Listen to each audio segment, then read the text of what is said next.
নমস্কার বন্ধুরা, আপনারা দেখছেন dream bird house. Dream bird হাউসের নতুন একটি ভিডিওতে আপনাকে স্বাগত।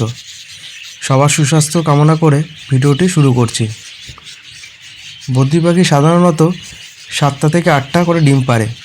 সেই ডিম থেকে বাচ্চাও ফোটে, কিন্তু বড় হতে হতে দেখা যাচ্ছে তার মধ্যে যে 2টি বা 3টি বাচ্চা থাকছে, বাদবাকিগুলো মারা যাচ্ছে।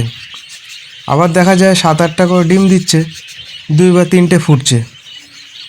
বিশেষ করে যে সকল বন্ধুরা নতুন করে পাখি পোষা শুরু করেছেন তাদের এই সমস্যাটা দেখা যায়। আজকে এই বিষয়টা নিয়ে আলোচনা করব, বদ্রি পাখির সবগুলো বাচ্চা কিভাবে বাঁচানো যায় আর কিভাবে সবকটি ডিম থেকে বাচ্চা ফোটানো যায়, তার অতি গুরুত্বপূর্ণ কিছু টিপস যেগুলো আমি ফলো করে থাকি। ভিডিওটা সম্পূর্ণ দেখার অনুরোধ রইল। যদি স্কিপ করে দেখেন তাহলে অনেক গুরুত্বপূর্ণ টিপস মিস হয়ে যেতে পারে। আর ভিডিওটা শুরু করার আগে একটা ছোট্ট অনুরোধ করব, চ্যানেলটি সাবস্ক্রাইব করে সবাই আমাকে অনুপ্রেরণা যোগাবেন এবং পাশে থাকা বেল আইকনটি প্রেস করে দেবেন, যাতে এই রকম আরও প্রয়োজনীয় ভিডিওগুলি যখনই শেয়ার করব তখনই আপনাদের কাছে নোটিফিকেশন চলে যাবে। আর ইতিমধ্যে যারা আমাদের চ্যানেলটি সাবস্ক্রাইব করেছেন তাদের জানাই অসংখ্য ধন্যবাদ। তো চলুন মূল বিষয়ে আসা যাক। সর্বপ্রথম যেটা করতে হবে সেটা হলো খাঁচা ও হাঁড়ি নির্বাচন। ভালো বাচ্চা পেতে প্রথম যে জিনিসটার ওপর নজর দিতে হবে সেটা হলো পরিমাপ মতো একটি বড় খাঁচা এবং সঠিক পরিমাপ একটি হাঁড়ি। যদি ছোট মাপের খাঁচা দেওয়া হয় তাহলে পাখিগুলো ঠিকঠাক মতো উঠতে পারবে না, এর ফলে অসুস্থ হয়ে পড়বে অথবা মেটিং ঠিকঠাক করতে পারবে না, ফলে অনুর্বর ডিম দিতে পারে। আর ছোট মাপের যদি হাঁড়ি হয় তাহলে পাখি সবকটা ডিমে ঠিকমতোভাবে তা দিতে পারবে না, কারণ হাঁড়ির ভিতরে ঠিকমতো ঘোরাঘুরি করতে পারবে না। আর সবকটা ডিম যদি ঠিকঠাক তা দেওয়া না হয় তাহলে সবকটা বাচ্চাও ফুটবে না। এটা একটা খুবই গুরুত্বপূর্ণ জিনিস। হাঁড়ি ও খাঁচার সাইজ সবসময় একটু বড় দিতে হবে, যাতে ভালোভাবে মেটিং করতে পারে এবং ঠিকঠাকভাবে ডিমে তা দিতে পারে। দ্বিতীয় যে বিষয়টার উপর নজর দিতে হবে সেটা হলো নিয়মিত হাঁড়ি পরিষ্কার। পাখির বাচ্চা একটু বড় হলে নিয়মিত হাঁড়ি পরিষ্কার করতে হয়। বাচ্চাগুলো যখন 10 থেকে 12 দিন বয়স হয় তখন একবার খাঁচা পরিষ্কার করতে হয়, তার সাথে সাথে হাঁড়িটাও পরিষ্কার করতে হয়। এরপর প্রতি সপ্তাহে একবার করে হাঁড়ি অবশ্যই পরিষ্কার করে দিতে হবে, কারণ পাখির ডিম পাড়ার পর থেকে প্রায় 18 থেকে 20 দিন পর বাচ্চা ফোটে। অতদিন থেকে মা পাখির ময়লা ওখানে জমে থাকে, আর তারপর যখন বাচ্চাগুলো ফুটে আস্তে আস্তে বড় হয় তাদের ময়লাগুলো জমে থাকে ওখানে। এরপর হাঁড়ি না পরিষ্কার করলে সেখানে 7-8টা বাচ্চা যদি থাকে, বাচ্চাগুলো নড়াচড়া করার যথাযথ জায়গাও থাকে না, কিংবা সবচেয়ে ছোট যে বাচ্চাটা হয় সে বাচ্চাটা সবার তলায় পড়ে চাপে মারা যেতে পারে অথবা ময়লার মধ্যে চাপে মারা যেতে পারে। তাই অবশ্যই করে নিয়মিত হাঁড়ি পরিষ্কার করতেই হবে। 3 নম্বর টিপসটি হলো হাঁড়ি থেকে বাচ্চা নিচে নামানো। বদ্রি পাখির বাচ্চা নির্দিষ্ট সময় হাঁড়ি থেকে নিচে নামাতে হবে। ঠিক সময় বাচ্চাকে হাঁড়ি থেকে যদি নিচে নামানো না হয় তাহলে সবকটা বাচ্চা বাঁচানো কখনোই সম্ভব হবে না।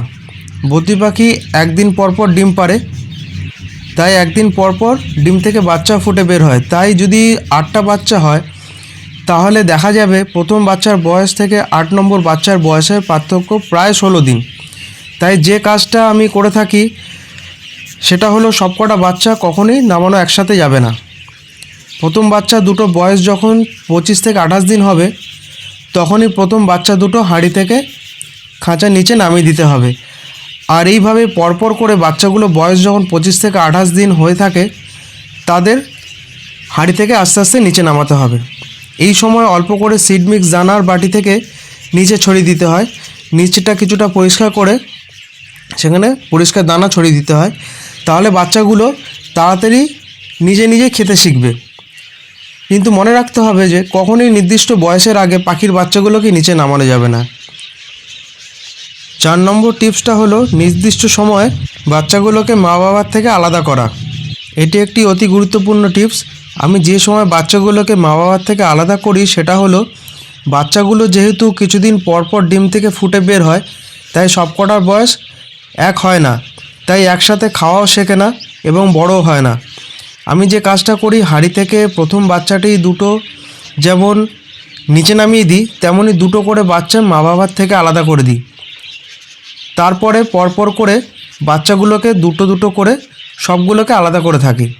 কখনোই সবগুলো বাচ্চা একসঙ্গে আলাদা করা উচিত নয়, কারণ ছোট বাচ্চাগুলো অনেক পরে খাবার শেখে এবং বড় বাচ্চাগুলো আগেই খাওয়া শিখে যায়। এই সময় যদি সবগুলো একসাথে আলাদা করে দিলে নিজে খেতে পারবে না এবং মারা যাবে। তাই আমি কখনোই সব বাচ্চাগুলোকে একসাথে আলাদা করি না।